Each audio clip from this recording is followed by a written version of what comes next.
వల్లనే ఇంత సునామీ విజయం ఉమ్, సరిగ్గా చెప్పాలంటే. ఉమ్, ఇలాంటి సిచ్యుయేషన్లో జగన్మోహన్ రెడ్డి ఎలాగ సర్వైవ్ అవుతాడు? మళ్ళీ వాళ్ళని కన్విన్స్ చేయడు, ఉమ్, వాళ్ళందరి దగ్గరికి పోవాలా, రెడ్లతో కూర్చోవాలా, మాట్లాడుకోవాలా, అవును. వాళ్ళతో అన్న ఇంకోసారి జరగదని చెప్పాలా, ఉమ్, సెట్ చేయాలా. ఉమ్, రెండోది అప్పుడు మళ్ళీ వీళ్ళు ఇది అవ్వకూడదు ఫీలింగ్. ఉమ్, ఉమ్, ఇంకోటి అతనికి ఎప్పుడు యాంటీ మీడియానే ఉంటుంది అవును. కాబట్టి అది ఎట్లా ఫేస్ చేస్తాడు. ఉమ్, వీటన్నిటికి తోడు అసలు సమస్య ఉంది రేపు పొద్దున, ఉమ్, నియోజకవర్గాల పునర్విభజన ఉంది. అవును. నియోజకవర్గాల పునర్విభజనలో ఇంకా గతంలో రాజశేఖర రెడ్డి అయితే తెలుగుదేశం పార్టీకి బలమైన సీట్లు ఉన్నాయో వాటిని ఎస్సీ రిజర్వ్డ్ కింద అవి మార్చేశారు. ఉమ్, ఇప్పుడు అట్లాగే వీళ్ళది అట్లాగే చేయొచ్చు, రేపు పులివెందులు చేయొచ్చు, పెద్దిరెడ్డికి సంబంధించినటువంటి ఊరు కూడా చేయొచ్చు.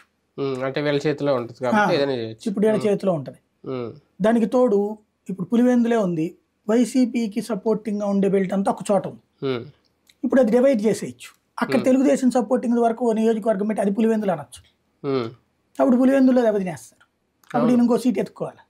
అంతే కదా. ఉమ్, ఇట్లాంటిది అంటే ఇప్పుడు చేతిలో ఓ రకంగా కీ తెలుగుదేశం చేతిలో ఉంది. ఉమ్, జగన్ రాజకీయ భవిష్యత్తు ఇప్పుడు చంద్రబాబు చేతిలో ఉంది. ఉమ్, ఉమ్, ఓ రకంగా. అవును. అయితే అట్లాగని శాశ్వతంగా ఉంది. ఇప్పుడు తెలుగుదేశాన్ని అట్లాగే రాజశేఖర రెడ్డి దెబ్బతీశాడు. ఉమ్, 2009 వరకు అయ్యింది, ఉమ్, 14 మళ్ళీ గెలవలేదా అవును. ఫార్ములాల పరంగా చూస్తే. ఉమ్, ఏది శాశ్వతంగా